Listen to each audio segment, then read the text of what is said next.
এই সরকারটির পাটাতন কিন্তু গণ অভ্যুত্থান এবং এই সরকারের ম্যান্ডেট গণ অভ্যুত্থান। এই সরকারের যারা উপদেষ্টা হয়েছেন, এমনকি প্রধান উপদেষ্টা, তাদের ম্যান্ডেট হচ্ছে 5ই অগাস্ট। এই ঘটনা ঘটেছে, বাংলাদেশ থেকে আওয়ামী লীগ এবং গণহত্যাকারীদেরকে বিদায় করে দেওয়া হয়েছে। কিন্তু সরকারটি আমরা শুরু থেকে দেখছি যে তাদের অনেকেই এই গণ অভ্যুত্থানের চেতনার সাথে সম্পর্কিত ছিলেন না। তারা তাদের প্রশাসনিক মানে তাদের সময়কালের অনেক ঘটনার কারণে হয়তো তারা উপদেষ্টা হয়েছেন।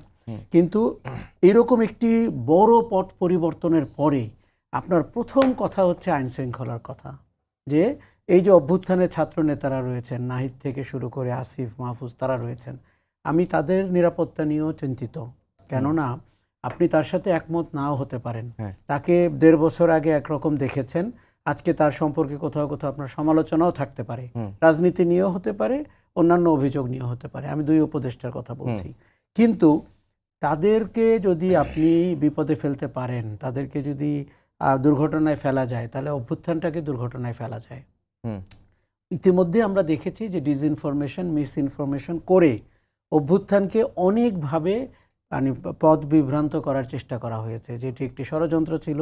তালেবানরা দেশ নিয়ে নিয়েছেন, মার্কিন যুক্তরাষ্ট্র তার রোল প্লে করেছে, যতভাবে বাংলাদেশের মানুষের আশা আকাঙ্ক্ষাকে নিচের দিকে নিয়ে যাওয়া যায়। কেননা রাজনীতিতে তাদের প্রত্যাবর্তনের ওই বীজটি শুধু ওইখানেই নিহিত যে মানুষ আমাদেরকে বিদায় করেনি, ষড়যন্ত্র আমাদেরকে বিদায় করেছে।